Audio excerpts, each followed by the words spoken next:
Salut à tous, on se retrouve pour l'épisode 2004 du Zap Image. On commence aujourd'hui en ce mercredi 16 novembre avec, comme d'habitude, des anniversaires. Et tout d'abord, c'est Bruno Guimaraes, le joueur brésilien, le joueur de Newcastle. Il fête aujourd'hui ses 25 ans. Bon anniversaire à lui. Il va jouer bien sûr la Coupe du Monde. Il figure dans la liste de Tite. Il y a aussi Andrew Zombo Anguissa, le joueur camerounais de l'équipe de Naples. Il fête aujourd'hui ses 27 ans. L'ancien Marseille qui fait une grosse saison actuellement du côté de Naples. Bon anniversaire à lui. On peut voir aussi tous les autres joueurs qui fêtent leur anniversaire aujourd'hui. On peut voir aussi Brozovic, le joueur de l'Inter, fête aujourd'hui ses 30 ans. Nelson Semedo, l'ancien joueur du Barça, fête aujourd'hui ses 29 ans. Même l'ancien joueur de Reims ou même de Villarreal. Boulaye Dia, l'attaquant sénégalais, fête aujourd'hui ses 26 ans. J-4 les gars, J-4 avant le début de la Coupe du Monde. On est mercredi. La Coupe du Monde commence dimanche là, en fin de semaine. Et on va parler de l'équipe de France. Hier, on a appris une très mauvaise nouvelle, là, il faut le dire. Donc Christopher Nkunku pour être forfait pour la Coupe du Monde. Les examens qu'il a passés aujourd'hui ont révélé une lésion. Donc en gros, ça c'est une info avant que ça soit officiel, parce que c'est officiel tout simplement que Christopher Nkunku ne participera pas à la Coupe du Monde. Hier, il y avait entraînement et il y a eu un contact entre lui et Eduardo Camavinga. Et du coup, il y a une lésion et du coup, quelques minutes après, quelques heures après, on a pris un saut forfait pour la Coupe du Monde. C'est une catastrophe. Donc blessé à l'entraînement, Nkunku doit renoncer à participer à la Coupe du Monde. L'ensemble du groupe partage la tristesse de Christopher et lui souhaite un bon rétablissement. Donc énorme coup dur les gars. Christopher Nkunku, meilleur joueur de la saison dernière en Bundesliga. Il faisait un énorme début de saison du côté de son club du RB Leipzig. Nkunku va arriver en pleine forme pour la Coupe du Monde. Bon, ça date du 3 novembre dernier. Bien sûr, il n'était toujours pas blessé. 14 buts, 2 passes D. Il est en grande forme bien sûr. Ce joueur français, il a apporté toute son énergie bien sûr au groupe France. Et il est forfait. Donc encore un forfait, c'est incroyable. Vraiment, l'équipe de France est maudite. Donc grosse force à Nkunku. Bon rétablissement à lui. Donc les Bleus sont maudits. Plusieurs forfaits sur blessure là. Donc il y a eu Kimpembe les gars. On sait c'est avant-hier les gars qu'il a annoncé son forfait. Et on sait qu'il y avait déjà Kanté, Pogba il y a déjà quelques temps. Il y a aussi Mike Maignan. Donc vraiment l'équipe de France pas verni. Vraiment on n'a vraiment aucune chance. Niveau blessure les gars, il y a vraiment une hécatombe du côté des Bleus. Et le Benjamin de l'équipe de France est la cible de violentes insultes racistes sur les réseaux sociaux depuis l'annonce du forfait de Christopher Nkunku, blessé dans un duel avec le milieu de terrain mardi à l'entraînement. Donc le Benjamin de l'équipe de France, en gros c'est le plus jeune et c'est tout simplement Camavinga. Il a reçu pas mal d'insultes, tout ça. Ça n'a rien à voir les gars. N'oubliez pas que le football les gars, ça reste un sport de contact. C'est vrai qu'il est blessé malheureusement, bien sûr. C'est une catastrophe, mais bon voilà, c'est le football et ça sert à rien.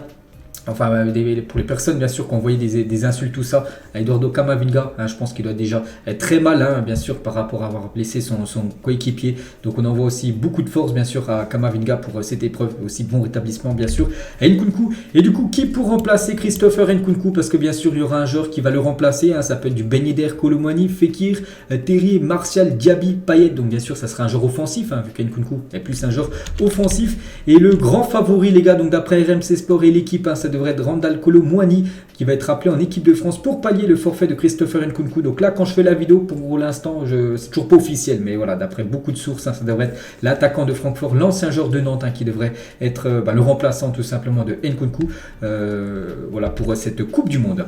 Une autre. Bon, je ne sais pas si c'est une autre mauvaise nouvelle, mais bon, voilà, c'est inquiétant, on va dire. Donc, après avoir effectué 15 minutes de course, Benzema a quitté le terrain d'entraînement avec le préparateur physique hier. Donc, ils sont partis en voiturette effectuer des soins en salle. D'après le staff de l'équipe de France, ces soins en salle étaient prévus, mais bon, il n'a pas pu participer à tout l'entraînement comme Karim Benzema. On sait qu'il a été forfait de nombreuses fois lors des dernière semaine et voilà, donc il a dû encore avoir des soins parce qu'il n'est pas prêt encore à 100%, Karim Benzema. Donc Benzema blessé, la grande annonce, donc il a dit je vais bien, voilà. Donc j'avais encore des petites douleurs mais pas de déchirure ni de grosses blessures, je pouvais jouer mais pas à 100%. Ce n'était pas histoire de ne pas prendre de risque, c'est juste que je n'étais pas à 100%, voilà, il le dit, qu'il n'est pas à 100% Karim Benzema. N'oubliez pas que le premier match des Bleus les gars c'est mardi prochain et pour l'instant Benzema n'est pas à 100%, donc ça aussi bien sûr c'est inquiétant pour l'équipe de France. Toujours avec les Bleus, donc hier il y avait aussi entraînement, là où c'est blessé bien sûr Nkunku. On peut voir par exemple Mbappé et Olivier Giroud. On peut voir aussi Antoine Griezmann présent hier à Clairefontaine. C'était le dernier entraînement sur le territoire français avant de prendre la direction du Qatar aujourd'hui. William Saliba, Eduardo Camavinga ou même Benjamin Pavard en mode freestyle, en mode jonglage. Où on peut voir aussi 3 autres joueurs de l'équipe de France comme Axel Disasi qui a rejoint le groupe hier. Après le forfait, on sait, de Prestel Kimpembe. Regardez l'équipe de vainqueurs à la fin du match, enfin à la fin de l'entraînement, il y a eu un match d'entraînement. Pour finir bien sûr cet entraînement, c'est cette team-là en gros qui a remporté le match à la fin de la rencontre.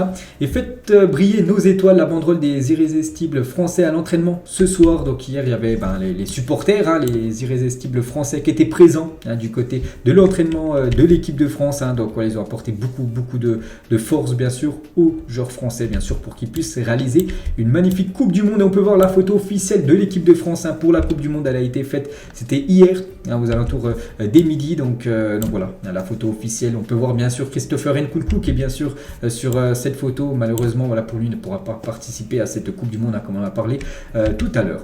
Et regardez à quoi devrait ressembler la composition des Bleus pour le premier match. D'après ce qui fuite, les gars, ça devrait être ça, le 11 de départ contre l'équipe de l'Australie, mardi prochain à 20h sur TF1. Donc Lloris au but, ça, il n'y a pas de surprise.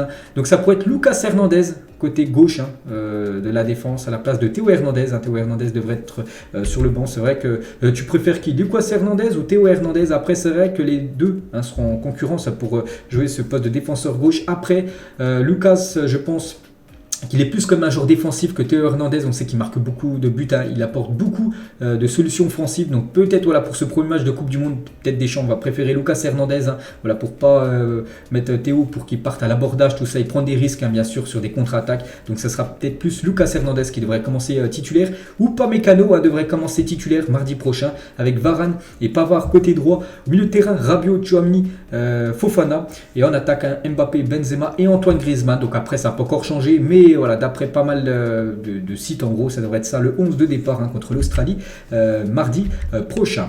Et aujourd'hui, vous savez que l'équipe de France se rend, je l'ai dit, que mercredi, donc aujourd'hui, il se rendait au Qatar. Voilà. Donc quelques images du camp de base très luxueux de l'équipe de France au Qatar. Selon la majorité des sélections présentes sur place, c'est la France qui a le meilleur. Voilà, on va dire hôtel en gros. Donc les Bleus dormiront à l'hôtel Messila Resort and Spa. Donc voilà quelques photos où ont séjourné les joueurs de l'équipe de France. Donc ils seront dans d'énormes et très bonnes conditions bien sûr. Du côté du Qatar, il y aura tout, il y aura la piscine. Mais bon, nous bien sûr c'est ce qu'ils veulent. Enfin, ce qu'on veut nous, c'est qu'ils se reposent très bien, qu'ils puissent s'entraîner au calme et faire surtout une très bonne Coupe du Monde. Donc voilà quelques photos où séjourneront tout simplement l'équipe de France. Donc ils vont monopoliser tout l'hôtel, les gars. Il y aura juste des joueurs de l'équipe de France avec le staff bien sûr dans cet hôtel qui est tout simplement sublime. Et toujours avec les Bleus, les gars, donc officiel à la veille de leur départ, donc c'était hier au Qatar. Donc les Bleus annoncent leur soutien aux ONG qui œuvrent pour la protection des droits humains au travers du fonds de dotation Génération 2018. Voilà une petite info de plus sur l'équipe de France. Regardez la une aujourd'hui du journal L'équipe Qatar, l'errance d'Arabie. Et on peut voir que cette Coupe du Monde au Qatar fait la une tout simplement aujourd'hui du journal L'équipe en attribuant la Coupe du Monde 2022 au Qatar. La FIFA a soulevé une tempête de protestation en Occident à 4 jours du match d'ouverture entre le Qatar et l'Équateur. L'équipe raconte comment se prépare cette première Coupe du Monde dans un pays musulman. Donc voilà, si vous voulez bien sûr vous offrir, vous acheter bien sûr le journal L'équipe, bien sûr c'est dans tous les kiosques en France. Et toujours avec les autres sélections, parce qu'il n'y a pas que la France qui va participer à la Coupe du Monde, il y a aussi 31 autres équipes qui veulent remporter cette compète. On va parler du Danemark, ça sera le deuxième match après l'Australie le 22. Donc le 26, les gars, ça sera un match contre le Danemark qui nous ont battus, souvenez-vous, en Ligue des Nations. Et les joueurs du Danemark ont été expulsés par des écoliers avant de se diriger vers la Coupe du Monde. Bref, ils avaient une petite réunion avec des écoliers avant leur départ, bien sûr, au Qatar. Donc eux, ils ont rejoint le Qatar hier. Cette équipe danoise qui jouera leur premier match contre la Tunisie. Donc voilà quelques photos. On peut voir Christ Eriksen. On peut voir aussi Kadjer, le défenseur de l'AC Milan. Je crois qu'il joue toujours à l'AC Milan. Donc voilà quelques photos bien sûr de la sélection danoise. Et aussi une autre équipe qu'on affrontera.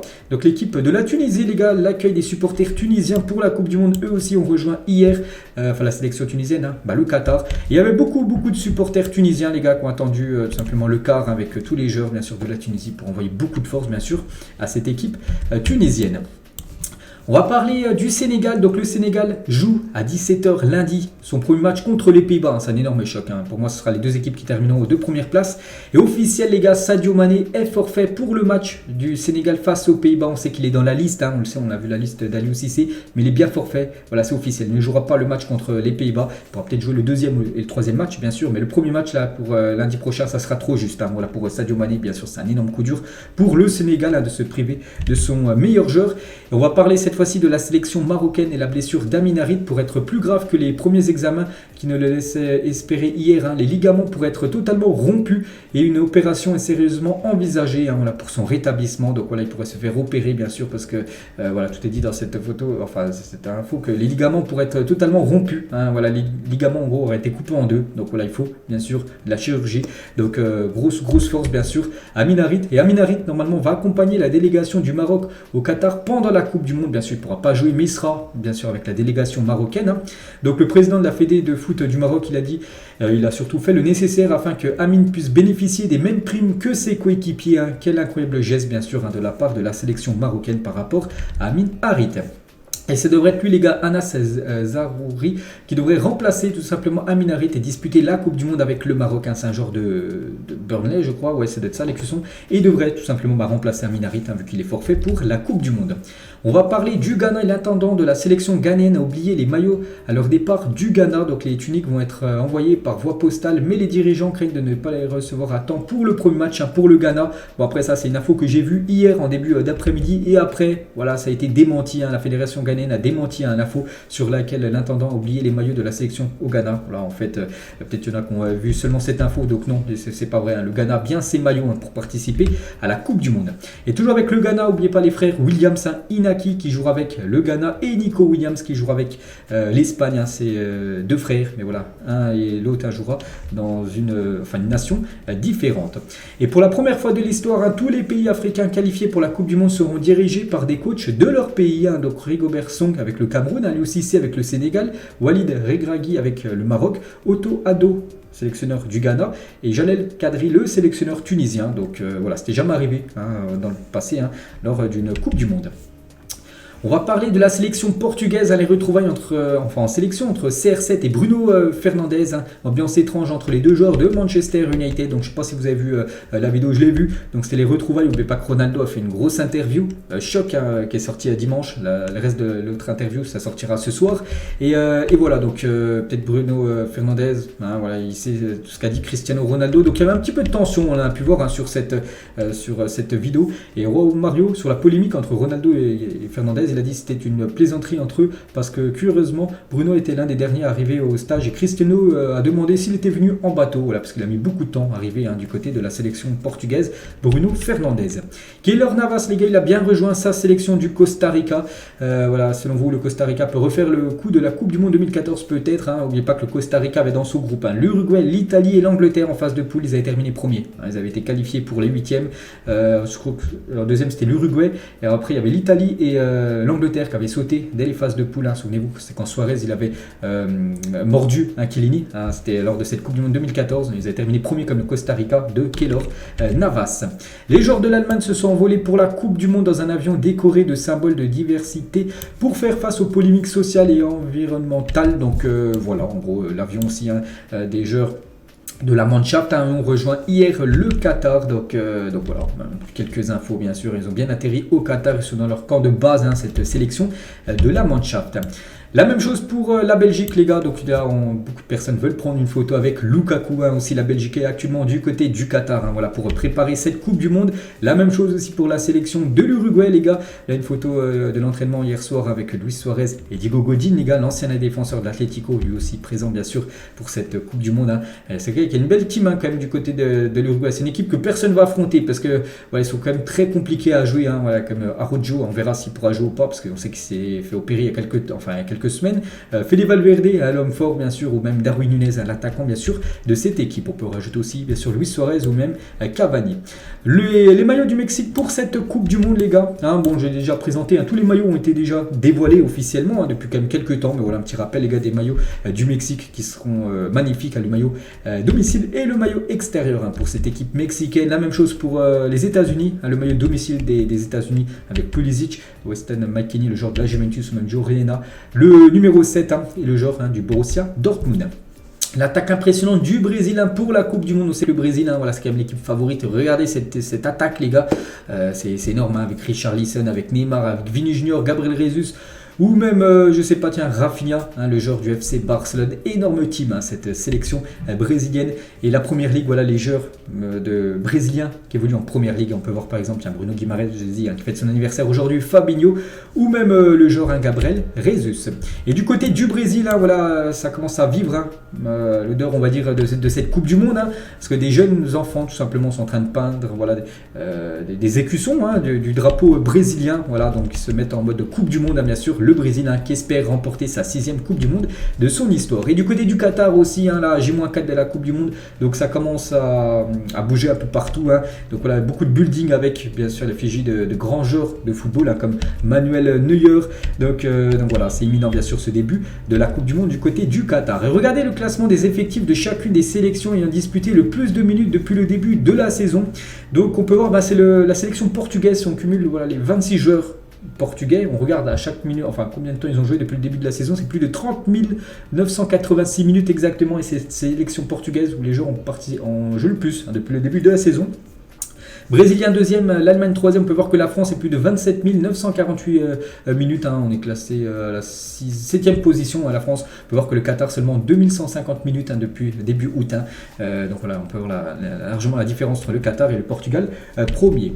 Le Bayern Munich est le club le mieux représenté pour cette Coupe du Monde, 17 joueurs du Bayern Munich vont disputer la Coupe du Monde contre 16 pour le Barça, 15 pour Manchester City, 14 pour Manchester United et 13 pour le Real Madrid, donc voilà les 17 joueurs du Bayern qui vont participer à cette Coupe du Monde, donc quelques Français comme Lucas Hernandez, ou Upamecano, Pavard ou même Kingsley Coman, les joueurs du Barça, là deux Français, Koundé et Ousmane Dembélé, les joueurs de Manchester City, donc là il n'y a pas de Français du côté de City, on peut voir quelques Portugais comme Cancelo, Ruben Dias ou même Bernardo Silva, ou même 14 joueurs de Manchester United, on peut voir Raphaël Varane en tant que joueur français, ou même Dalot Fernandez ou même Cristiano Ronaldo en tant que joueur portugais.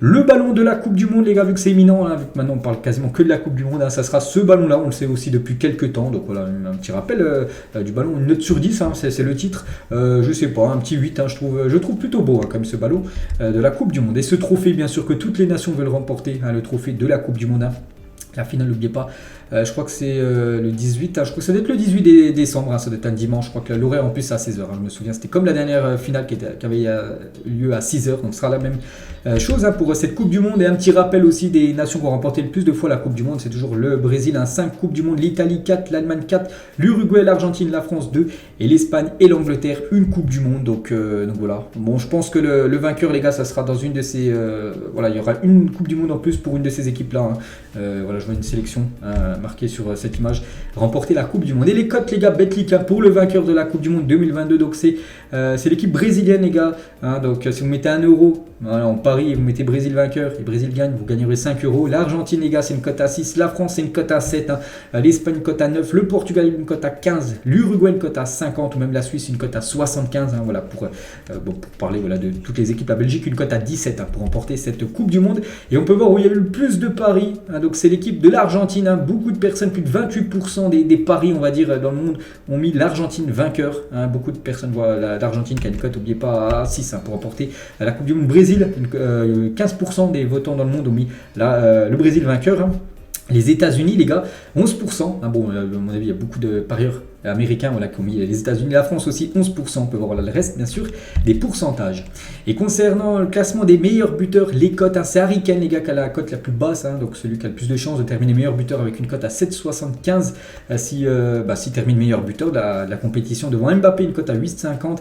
Léo Messi, une cote à 12, s'il termine meilleur buteur, ou tiens Cristiano Ronaldo, une cote à 16, ou tiens Benzema, une cote à 13 pour remporter le titre de meilleur buteur de cette Coupe du Monde. Toujours avec la Coupe du Monde, les gars, le plus jeune joueur, donc c'est Youssoufa Moukoko, à 17 ans, c'est lui le plus jeune joueur parmi tous les joueurs qui vont disputer la Coupe du Monde, le plus vieux joueur, donc c'est un joueur du Mexique, les gars, il s'appelle Talavera, il a 40 ans, voilà. Le plus petit joueur, les gars, c'est un joueur du Maroc, Ilyas Cher, il fait 1m58, le plus grand joueur, c'est un joueur des Pays-Bas, Andries Noper, il fait 2m03, celui qui a disputé le plus de matchs, c'est Léo Messi, les gars, pas du tout 109, non, peut-être pas abusé, 19 matchs de Coupe du Monde pour Léo Messi, celui qui a marqué le plus de buts en Coupe du Monde parmi tous les joueurs, c'est Thomas Müller, 10 buts, c'est celui qui a délivré le plus de passes D. Également Thomas Müller, 6 passes D. Donc voilà, là vous avez le détail complet de pas mal de stats bien sûr sur cette Coupe du Monde. Et on peut voir les équipes les plus chères de la Coupe du Monde. L'Angleterre, l'effectif coûte plus de 1 milliard 260 millions d'euros. C'est énorme devant le Brésil. La France, c'est plus de 1 milliard 70 millions d'euros. Portugal, même l'Espagne, ça coûte très cher l'effectif. Et n'oubliez pas que cette Coupe du Monde 2022 sera la dernière à 32 équipes. Le mondial 2026 impliquera 48 équipes réparties en 16 groupes de 3. Et en gros, sur les 3 équipes, il y aura les 2 premiers qui seront qualifiés, ce sera sur 3 équipes, donc en gros il n'y aura qu'une équipe qui sera éliminée, contrairement à 2 équipes qui sont éliminées pour cette Coupe du Monde, donc les 2 premiers de chaque groupe seront qualifiés. Pour les 16e, il y aura des 16e de finale, que là il y a des 8e, il n'y a pas de 16e, donc là il y aura des 16e lors de la Coupe du Monde aux États-Unis. Il y aura des prolongations, des tirs au but en cas d'égalité en phase de poule, voilà, il ne peut pas avoir de match nul en phase de poule les gars. S'il y a un match nul, prolongation et tir au but, il faut absolument un vainqueur lors des matchs de poule, donc voilà, on aura le temps d'en parler bien sûr vu que c'est en 2026. Et Infantino lance un appel de paix avant la Coupe du Monde au Qatar. Mon appel à vous tous, c'est de réfléchir à un cessez-le-feu temporaire d'1 mois pour la durée de la Coupe du Monde, par rapport à ce qui se passe, par rapport à toutes les guerres, on sait qu'il y a dans le monde. Il aimerait un cessez-le-feu pour regarder tout simplement la Coupe du Monde pour tout le monde, bien sûr, vu que le football et même tous les sports, bien sûr, ça réunit tout le monde. On clôture cette page Coupe du Monde, bien sûr, on en reparlera demain, après-demain, jusqu'à pendant plus d'un mois. Et on va parler du reste de l'actu, les gars. On va parler du coach de la Juventus, Allegri. A été élu entraîneur du mois de novembre en Serie A. Félicitations à lui. On sait que la Juventus, les gars, c'est pas ouf depuis le début de la saison. Mais bon, là, depuis les dernières semaines, ça va bien mieux pour cette équipe de la Juventus qui reste sur 6 victoires d'affilée en championnat. Et c'est lui le meilleur entraîneur du mois de novembre, Allegri. Gros coup dur, les gars, pour les supporters nantais. N'oubliez pas que Nantes recevra lors du match retour des 16e de finale de l'Europa League l'équipe de la Juventus. Et la tribune Loire sera fermée pour le match retour du FC Nantes face à la Juventus en Europa League. C'est officiel. Une décision prise par la commission de discipline de l'UEFA après l'utilisation d'engins pyrotechniques à la Beaujoire contre Karabag et l'Olympiakos. Souvenez-vous, il y a eu beaucoup de fumigènes qui avaient été craqués lors du match contre Karabag. Et du coup, toute cette tribune, c'est pas le stade, c'est juste la tribune derrière les buts, sera fermé, il n'y aura personne, dommage déjà, c'est très compliqué à avoir des places pour ce Nantes-Juventus, puis là en gros il y aura quasiment je ne sais pas combien de personnes, peut-être 15 000 personnes en moins, vu que la tribune sera à huis clos tout simplement pour cette rencontre. Et aussi une tribune les gars, c'était en 2013, le tifo exceptionnel des supporters de Dortmund face à Malaga en 2013, voilà, c'est ce magnifique tifo bien sûr, le mur jaune du côté du stade du Borussia Dortmund.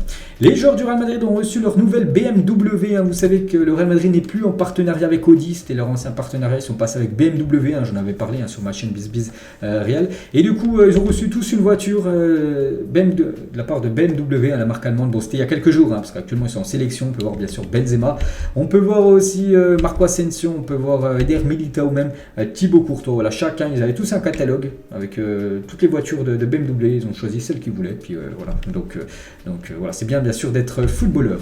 Le père de Raphaël Leao, il dit par rapport à la prolongation de contrat de son fils, nous y travaillons par rapport à la prolongation de contrat du côté de l'AC Milan pour Raphaël Leao. L'intérêt de Chelsea jusqu'à sa fin de contrat en 2024. Nous occupons de tout, sans mentionner Chelsea, Barcelone ou le Real Madrid. Donc voilà, en gros, la situation actuellement de Raphaël Leao. En déclaration de Ricardo Kaká, ancien joueur de Milan. Le meilleur joueur avec qui j'ai jamais joué, c'est Ronaldo. J'ai vu Phénoméno faire des choses que personne d'autre n'a jamais faites. Il parle bien sûr de Ronaldo R9, son ancien collègue du côté de l'AC Milan, même du côté de la sélection brésilienne.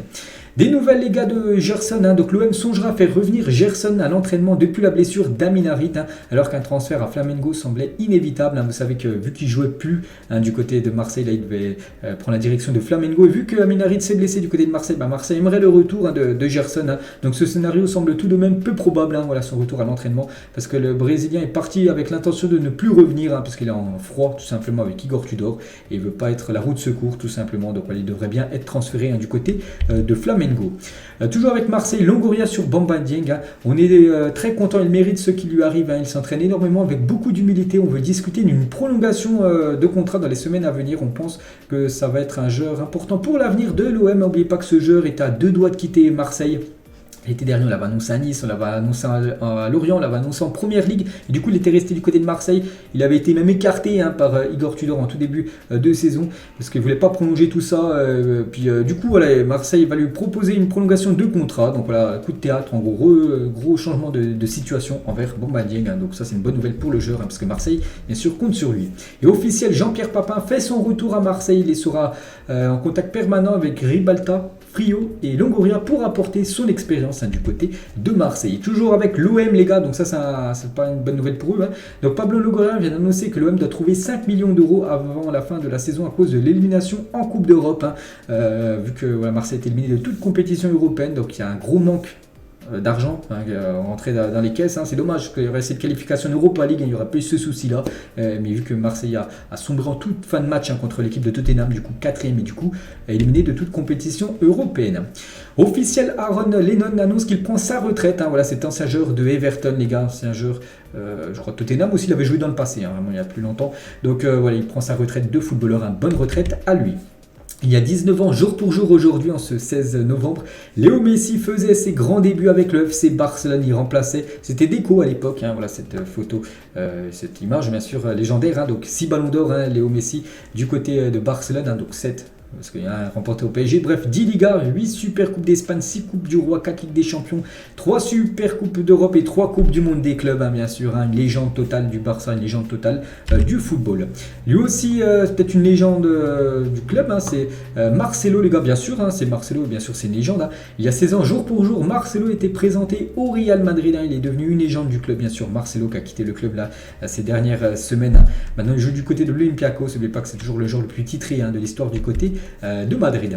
Anthony l'a dit, si vous parlez aux médias, il vous pose toujours des questions sur vos rêves, la Ligue des Champions, la Coupe du Monde, le Ballon d'Or, ce ne sont pas des rêves, ce sont des objectifs. Mon seul rêve était de sortir mes parents de la favela. Favela, c'est les quartiers, on va dire, au Brésil, tout ça. Donc il voulait absolument sortir sa famille de la misère. Et il est arrivé, parce que maintenant il est footballeur professionnel, il gagne beaucoup d'argent, Anthony. Et toujours avec lui sur ses gestes techniques. Si vous pensez que je ne suis qu'un clown, alors vous ne comprenez pas mon histoire. L'art de Ronaldinho, Cristiano et Neymar m'a inspiré. Quand j'étais enfant, je les ai regardés, puis j'ai essayé de les imiter. Voilà pourquoi des fois il fait un peu le spectacle. N'oubliez pas qu'il avait fait un peu le pingouin un coup, un match de première ligue en plein match. Il avait pris le ballon, il avait fait une toupie, la toupie autour avec le ballon. Il avait beaucoup été critiqué, donc il est revenu bien sûr par rapport à ses gestes techniques qu'il réalise. On aurait pu croire que c'était officiel. Malheureusement, cette photo d'Erling Haaland posant avec le maillot d'Ashton United est un montage réalisé par Sport Bild, parce que je vous ai dit que cette équipe de Ashton United de 7ème division voulait se faire prêter pendant 28 jours à Erling Haaland vu qu'il ne participe pas à la Coupe du Monde et du coup non, il restera bien du côté de City bien sûr. Voilà, c'est une photo montage. Pas de chômage pour Marcelo Bielsa qui a donné une conférence sur la sélection polonaise avant qu'elle s'envole pour la Coupe du Monde. Donc quel locaux, donc Bielsa qui est actuellement sans club. Regardez les 50 derniers matchs de la sélection et a établi des rapports sur 65 joueurs différents. Voilà pour apporter pas mal de statistiques, tout ça, des rapports sur tous les joueurs de la sélection polonaise avant de s'envoler bien sûr pour cette Coupe du Monde. Voilà, il ne chante pas bien sûr Marcelo Bielsa malgré qu'il n'a pas de club pour l'instant à entraîner. Officiel les gars, transfert officiel. Donc le Racing Club de Lens fait encore un bon coup en recrutant Julien Le Cardinal, donc un joueur du Paris FC en tant que joker, parce qu'on n'est pas dans la période de mercato, mais il arrive en tant que joker, tout simplement ce joueur. Donc c'est un joueur du Paris FC, c'est ce joueur qui signe un contrat jusqu'en 2025. Donc le prix du transfert est estimé aux alentours des 3 millions d'euros avec bonus.